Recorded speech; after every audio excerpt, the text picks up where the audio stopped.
ជំរាបសួរសួស្តីអតិថិជនទាំងអស់គ្នាថ្ងៃនេះខ្ញុំចង់មកបង្ហាញពីរបៀបប្រើប្រាស់ក៏ដូចជារបៀបដំឡើងរបស់ដុំ Wi-Fi គ្រឿងដែកអង្គតែន8នេះបងប្អូនអញ្ចឹងចំពោះដុំ Wi-Fi នេះដែរវាមានរុនដោតភ្លើងរបស់វាមាន2ដែលទី1យើងអាចប្រើជាមួយនឹង Type C USB បានហើយទី2ហ្នឹងបងប្អូនអាចដោតជាមួយនឹង adapter ដែលមាននៅក្នុងប្រអប់នឹងស្រាប់ទៅបងប្អូន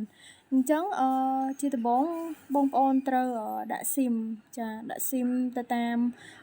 រូបដែលគេបង្ហាញរូប SIM នៅខាងលើហ្នឹងមកបងប្អូនដែលបានត្រឹមត្រូវហ្នឹងមករួចហើយបងប្អូនត្រូវចុចសង្កត់វាឲ្យចូលអញ្ចឹងបន្ទាប់ពីចុចសង្កត់ឲ្យចូលហើយចូលក្លឹបបែបហ្នឹងហើយទើបបងប្អូនដោតភ្លើងវាប្រើជាមួយនឹងខ្សែ adapter ដូចខ្ញុំនេះខ្ញុំប្រើជាមួយនឹង adapter របស់វាបន្ទាប់ពីបងប្អូនដោតជាមួយនឹងខ្សែ adapter ហ្នឹងហើយវានឹងចេញភ្លើងបែបនេះបងប្អូនវាចេញភ្លើង load power 3G 4G ហើយ Wi-Fi បងប្អូនហើយអញ្ចឹងបន្ទាប់ពីចេញភ្លើងបែបហ្នឹងហើយទើបបងប្អូនអាច connect បានណាបងប្អូនអញ្ចឹងដល់ពេលដែលចេញភ្លើង4G Wi-Fi អញ្ចឹងហើយបងប្អូនអាច connect បានហើយចំពោះការ connect បងប្អូន